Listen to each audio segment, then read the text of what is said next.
नमस्कार जी दोस्तों, अभी केंद्र सरकार ने 3 अध्यादेश जारी किए हैं।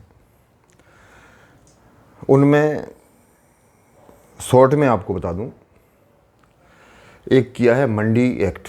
मंडी एक्ट के तहत जो हम लोग फसलें अपनी मंडियों में बेचते थे या जो हमें एमएसपी मिलती थी, एक जो रेट तय होते थे उन्हें एमएसपी से के द्वारा, वो अब ख़त्म कर दी गई।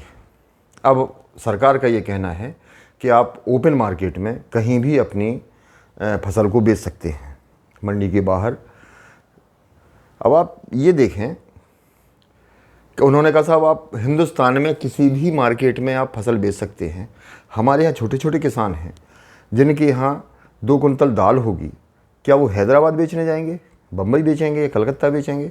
जिनके पास 10 कुंतल या 8 कुंतल 5 कुंतल चने होंगे, क्या वो दिल्ली लेके जाएंगे या कहीं बाहर किसी मंडी में लेके जाएंगे? दूसरा जो इन्होंने अध्यादेश जारी किया है वो है कॉन्ट्रैक्ट फार्मिंग, यानी ठेके पर खेती। ठेके पर खेती का मतलब है कि आपके यहाँ बाहर से बड़े बड़े उद्योगपति आएंगे, वो उस खेती को आपको ठेके पे लेंगे और वो जिस जिन्स को वहाँ पैदा करवाएंगे उस जिन्स को आपको बुवाई करना पड़ेगी और वही जिन्स आपको पैदा करना पड़ेगा। मान के चलो उन्होंने कह दिया कि साहब उर्द या मूंग की दाल बोएं आप, तो मूंग की दाल आपने बो दी। अब मूंग की दाल का पहले रेट तो तय होगा, लेकिन जब हम पैदा कर लेंगे उसके बाद उस रेट पर ही वो ख़रीदें, ऐसी कोई उस एक्ट में मजबूरी नहीं है। उन्होंने कह दिया साहब कि मूंग छोटी है, मूंग काली हो गई है, मूंग का दाना ख़राब हो गया है, अब हम इसको नहीं लेंगे। उस परिस्थितियों में हम उस मूंग को कहाँ ले जाएंगे?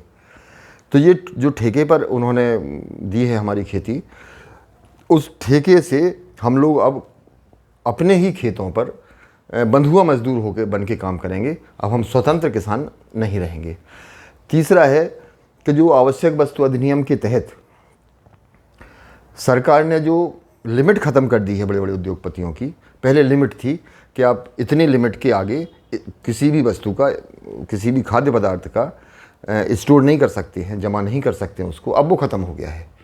अब कोई भी उद्योगपति बड़े से बड़ा, ज़्यादा से ज़्यादा हमारी फसलों का स्टोर करेगा, मार्केट में कमी आएगी, रेट बढ़ेंगे, उसके बाद उन्हीं बढ़े रेटों पर वो उद्योगपति अपना माल बेचेगा।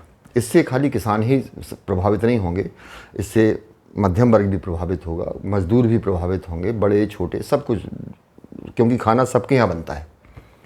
इन तीनों अध्यादेश जो जारी किए, जो लाई है सरकार, इसका पूरे देश में विरोध हो रहा है। लेकिन उत्तर प्रदेश में और विशेषकर बुंदेलखंड में अभी किसी को पता ही नहीं है कि ये अध्यादेश लागू किए गए हैं। इनको ना तो टीवी ने बताया, ना अखबारों ने बताया, ना कहीं डिबेट हुई, ना कहीं चर्चा हुई, क्योंकि ये किसान विरोधी हैं और किसान से संबंधित, उसके नुकसान से संबंधित, उसको जो कमज़ोर करने के लिए अध्यादेश जारी होते हैं, इस पर कोई ध्यान भी नहीं देता है। यहाँ तक कि किसान भी ध्यान नहीं देता। अब इन परिस्थितियों में आप बताएं कि अगर ये अध्यादेश लग गया तो किसान कहाँ का रहेगा?